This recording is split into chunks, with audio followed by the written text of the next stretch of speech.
बिस्मिल्लाहिर्रहमानिर्रहीम। अस्सलाम वालेकुम। माई सेल्फ यासर फोटोशॉप की एक और वीडियो में आपको वेलकम करता हूं। इससे पहले मैंने टेक्स्ट टूल यानी टाइप टूल के बारे में डिटेल में एक लंबी चौड़ी वीडियो बनाकर आपको दी थी। अगर आपने वो अभी तक नहीं देखी है तो इसी वीडियो की डिस्क्रिप्शन में जाइएगा, वहां पर एडोबी फोटोशॉप कोर्स के नाम से लिंक मिलेगा, उसको क्लिक करें, तरतीब से देख सकते हैं। टाइप टूल वाली तो लाजमी देखें क्योंकि वो आज की इस वीडियो से रिलेटेड है। आज मैं आपको एक सर्कुलर शेप के अंदर राइटिंग करके एक खूबसूरत सा डिजाइन दिखाऊंगा कि आप सर्कुलर शेप में किस तरह से राइटिंग कर सकते हैं। तो उसकी डिटेल इंशाल्लाह इस वीडियो में आपको पूरी मिलेगी, तो एंड तक वीडियो को जरूर देखिएगा। तो सर्कुलर राइटिंग को स्टार्ट करने के लिए हमारे पास एक सर्कुलर पाथ का होना जरूरी है। उसके लिए आप यहाँ पे शेप वाले टूल में चले जाएं, यहाँ से एलिप्स वाला जो टूल है इसको सिलेक्ट कर लें। देन आप एक बात का ध्यान रखें, ऊपर जो इसकी प्रॉपर्टीज हैं यहाँ से शेप की बजाय आपका पाथ सिलेक्ट होना चाहिए। ओके, नाउ यहाँ पर आप इसको शिफ्ट दबा के रखें और इसको ऐसे ड्रैग करें तो ये आपका एक सर्कुलर शेप में पाथ बन जाएगा। और अगर आप यहाँ पर जाकर देखेंगे, थोड़ा सा मैं जूम कम करूं, यहाँ पर देखें लेयर जो लिखा हुआ है इसके आगे पाथ लिखा हुआ है, इसके अंदर इसका वर्क पाथ भी बन गया है। ठीक है, अब आपने ये करना है, अपना टेक्स्ट टूल लेना है एंड अपने पाथ के ऊपर जाना है। देखिए यहाँ पर हूं मैं, अगर यहाँ पर मैं रखूं, ठीक है, अगर मैं यहाँ पर रखूं तो डायरेक्ट सेंटर से ये टाइपिंग स्टार्ट करेगा। मैं यहाँ पर रखता हूं फॉर एग्जाम्पल, अगर मैं यहाँ पर चले सेंटर से करते हैं, अगर मैं इसको यहाँ पे जब ये आई शेप बन जाए और बीच में एक अलिफ मद्दा टाइप डॉटेड डॉटेड एक साइन बन जाए, देन आपने क्लिक कर देना है और यहाँ पर अब आपने अपनी राइटिंग स्टार्ट करनी है। जैसे मैं लिखता हूँ गेट नॉलेज, KNOWLEDGE ठीक है। ओके, ये देखिए आप इसने जो राइटिंग स्टार्ट की है बिल्कुल सेंटर से दोनों तरफ, क्योंकि हमारे ऊपर अलाइनमेंट जो सेट है वो सेंटर है। अगर आप ये लेफ्ट राइट करते हैं यहाँ से आप इसको ऐसे अलाइन कर सकते हैं, लेकिन अभी मैं इसको सेंटर में रख रहा हूं। एक और चीज आप यहाँ पे नोट करिएगा, एक यहाँ पर ये छोटा सा डॉट बना है बिल्कुल डी के नीचे और एक हमारा नीचे डॉट बना हुआ है, तो इनसे भी हम अपने जो टेक्स्ट है इसको आगे पीछे मूव कर सकते हैं अलाइनमेंट के लिए। तो इसके लिए आपको जस्ट पाथ सिलेक्शन टूल यहां से लेना होगा। पाथ सिलेक्शन टूल के बाद अपना वर्क पाथ यहां से पाथ पैनल में जाके सिलेक्ट कर लें, अगर डी सिलेक्ट है तो देखिए इस पॉइंट पर आप जब पाथ सिलेक्शन टूल लेने के बाद जाएंगे तो दो एरोज आपको दिख रहे हैं। क्लिक करके आप अगर इस तरफ मूव करें तो इस तरफ मूव करेगा, इस तरफ मूव करें तो इस तरफ मूव करेगा। ठीक है ना, तो सेंटर में रखना चाहते हैं सेंटर में रख लीजिएगा, और अगर आप इसको अंदर की तरफ उल्टाना चाहते हैं तो जस्ट यहां क्लिक करके अंदर की तरफ ऐसे ले आए तो ये उलट भी जाएगा।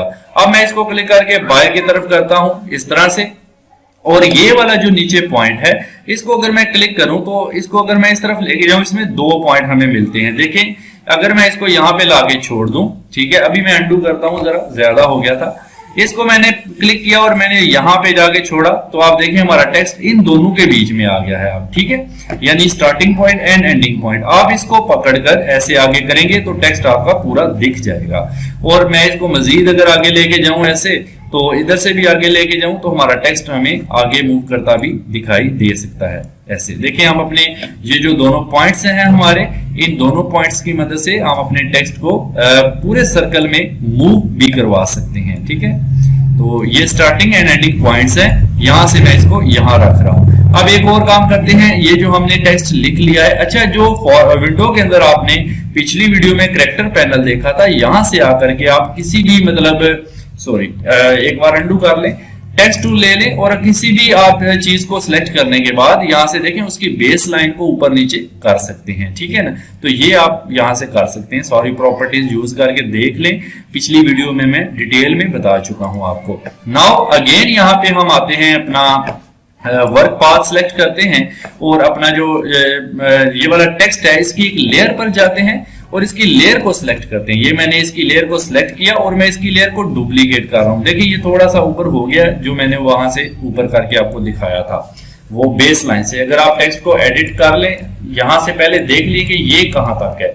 हम जाते हैं विंडो में और कैरेक्टर में, ये है हमारा 2 पॉइंट तक। ठीक है, तो हमें क्या करना है, इसको भी 2 पॉइंट पर लेकर आना है। तो अब यहाँ पे जस्ट 2 टाइप करके इंटर कर दें तो ये सेम हो जाएगा। नाउ अब लेयर पर चलते हैं, यहां से लेयर में जाने के बाद देखिए अब ये सेम है। लेयर को अपनी सिलेक्ट करें और कीबोर्ड से कंट्रोल जे कर दें। कंट्रोल प्लस जे से ये डुप्लीकेट बन जाती है। यहाँ पे राइट क्लिक करके भी आप लेयर को यहाँ से डुप्लीकेट लेयर में कन्वर्ट कर सकते हैं।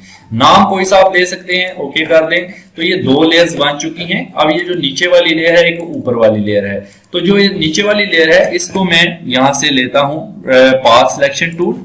पाथ सिलेक्शन टूल लेने के बाद एक और काम करें, पाथ में जाएं, अपना पाथ जो है वो सिलेक्ट कर लें। ठीक है, इस लेयर को हमें नीचे मूव करना है। तो मैं इस लेयर को नीचे मूव करने के लिए इन्हीं पॉइंट्स का यूज कर लेता हूं। देखें, मैं इसको आगे मूव कर रहा हूं, इस पॉइंट को मजीद आगे लेके जा रहा हूं, तो ये लेयर मेरी नीचे की तरफ आएगी। अभी ये पॉइंट भी मुझे दूसरा वाला भी आगे मूव करना होगा, ये देखें। ठीक है, तो ये दो पॉइंट्स होते हैं, आप याद रखिएगा। एक पॉइंट अंदर की तरफ इसको लेके जाता है, दूसरा पॉइंट इसके किनारे को ऐसे सेट करेगा। अच्छा, अब मुझे इसको अंदर की तरफ शो करना है, तो जस्ट ये करेंगे, इधर क्लिक करके इस पॉइंट पर अंदर की तरफ करेंगे तो ये अंदर की तरफ शो कर देगा। ठीक है, तो ये आप कर सकते हैं, कोई इतना इशू नहीं है। अब आप जाएं यहाँ पर कैरेक्टर्स के अंदर और यहाँ पर देखिए बेस लाइन। बेस लाइन को मैं यहाँ पे अब थोड़ा सा बढ़ाऊंगा। ठीक है, लेकिन उसके लिए पहले आप ये जो अपना टेक्स्ट है इसको एक बार सिलेक्ट कर लें। आई थिंक इस पे ना कर लें डबल क्लिक, तब भी ठीक है। वैसे इसको आप हाथ से भी सिलेक्ट कर सकते हैं। यहां आप जस्ट ट्रिपल क्लिक करें तो आपका टेक्स्ट ये सिलेक्ट हो गया। अब ये करना है, बेस पॉइंट से आपको थोड़ा नीचे इसको निकालना है। तो देखिए मैं थोड़ा थोड़ा बाहर की तरफ निकाल रहा हूं और मैं चाहता हूं ये लाइन के इस तरह मुझे नजर आए। ठीक है, थोड़ा सा मैंने और बाहर कर दिया, कुछ ऐसे। नाउ अब ये ठीक है, ये देखें अब एक सर्कल में हमारी राइटिंग आ चुकी है। अब मैं इसको जस्ट यहां से करता हूं क्लोज। ओके, नाउ अब आप यहाँ पे मूव टूल ले सकते हैं और अब आप थोड़ा सा जूम कम करने के बाद एक शेप टूल लेंगे। अगेन एक एलिप्स का हम जो है वो टूल लेते हैं। यहाँ से मैं एलिप्स लेता हूं और यहाँ से इसको शेप करता हूं और यहाँ से ब्लैक फिल रहने देते हैं, स्ट्रोक इसका नन रखेंगे। शेप टूल वाली मेरी लाजमी क्लास देखिएगा अगर आप इस चीज को समझना चाहते हैं। थोड़ा सा मैंने इसको बड़ा कर लिया, यहाँ रख दिया। ठीक है, और अब मैं मूव टूल लेने के बाद ये शेप जो है यहाँ रखता हूं और इसको लेयर में चलते हैं और अरेंज में चलते हैं और यहाँ से सेंड टू बैक करते हैं। ये लेयर हमारी जो है वो सर्कल वाली पीछे चली जाएगी। ये कुछ इस तरह से इफेक्ट देगा। बाकी ये है कि आप इसको मजीद सेंटर में करना चाहते हैं, ऐसे सबको सिलेक्ट कर लें और यहाँ से आप देखिए हमने अलाइनमेंट भी पढ़ी थी, horizontal alignment and vertical alignment. लेकिन अगर कंट्रोल जेड करें, हॉरिजॉन्टल नहीं करेंगे आप अभी, ठीक है, क्योंकि ये आपस में जकड़ जाएगा। तो ये मैंने कर लिया। थोड़ा सा मैं शेप को इधर मूव कर देता हूँ ताकि हमें सेंटर में लगे। ठीक है, ये हो गया। और शेप को थोड़ा सा शिफ्ट दबा के छोटा भी कर लेते हैं। इट्स ओके, थोड़ा सा ऊपर मूव कर लीजिएगा, थोड़ा इधर। तो ये हमारा एक जो है वो शेप बन गया। अब एक और शेप मुझे यहाँ पर लेना है। देन मैं अगेन शेप में जाऊंगा और अब इस दफा मैं इसका कलर व्हाइट कर रहा हूँ। अंदर की तरफ जो फीलिंग है व्हाइट कर रहा हूँ और यहाँ पर मैं इसको कर रहा हूँ ड्रैग। शिफ्ट दबा के करें ताकि ये राउंड ड्रैग हो आपका। देन मूव टूल ले लें और इसको बीच में यहाँ पे रख लें। शिफ्ट दबा करके आप इसको ऐसे बड़ा भी कर सकते हैं और एंटर कर दें। ये सारी प्रॉपर्टीज तो आपको मैं करवा चुका हूँ, लिहाजा इसकी मैं अब दोबारा से आपको डिटेल नहीं बता सकता। ठीक है जी, अब ये जो सर्कुलर शेप है इसको भी मैं शिफ्ट दबा के थोड़ा सा क्लोज करूंगा। ओके, एंटर करूंगा और इसको थोड़ा ऊपर और आगे पीछे मूव कर लेंगे। ये आपकी एक जो है वो सर्कुलर शेप में राइटिंग जो है वो हो जाएगी। थोड़ा मजीद शेप को एडजस्ट करना है तो आप यहाँ से कर सकते हैं, ऊपर से कर सकते हैं। ठीक है जी, तो ये अभी मैं एक प्रॉपर वे में नहीं कर रहा, जस्ट आपको आइडिया देने के लिए एक सर्कुलर राइटिंग का। तो ये चीज बन गई। थोड़ा सा शेप को मजीद हम नीचे कर लेते हैं। सॉरी, अनडू करें। आपने ब्लैक शेप सिलेक्ट करना है, थोड़ा नीचे, ये बन गई। ठीक है जी, तो ये देखें एक सर्कुलर राइटिंग आ गई। अब अगेन शेप में चलते हैं एंड कस्टम शेप में चलते हैं। यहां से आप जो है वो हार्ट यूज कर सकते हैं या स्टार का भी यहाँ पर आपको शेप मिल जाता है।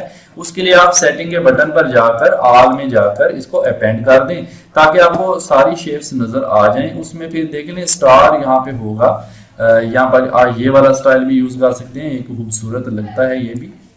अगर हमें स्टार की तलाश है तो ये है जी हमारा स्टार। इसको ले लें, डबल क्लिक कर लें भले और यहाँ पे आके आप इसको ऐसे ड्रैग कर दें। ठीक है, उसके बाद फिल में जाइएगा एंड इसका फिल व्हाइट कर दें और स्ट्रोक को नन कर दें। ठीक है, तो ये हमारा स्टार बनेगा। इस स्टार को हम थोड़ा सा इधर मूव कर लेते हैं ऐसे और इसकी अगर आपको कॉपी चाहिए तो मूव टूल लेकर के ऑल्ट दबाकर आप इसको क्लिक कर कर ऑल्ट और शिफ्ट दबा लें दोनों, तो बिल्कुल सीधी कॉपी आपकी ड्रॉ करेगा।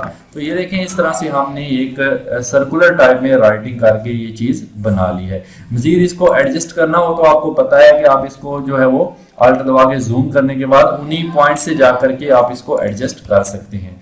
देन उम्मीद करता हूँ छोटी सी वीडियो है आपको सर्कुलर राइटिंग के लिए अच्छी लगी होगी, पसंद आई होगी। पसंद आई है तो वीडियो को लाइक एंड शेयर कर दें। चैनल पर नहीं हो तो इसको सब्सक्राइब जरूर कर लें। कमेंट करके बताइएगा कि वीडियो कैसी लगी थी। इससे पहले वाली मेरी वीडियो जरूर देख लें जो कि पूरी टाइप टूल से रिलेटेड है। Thank you so much.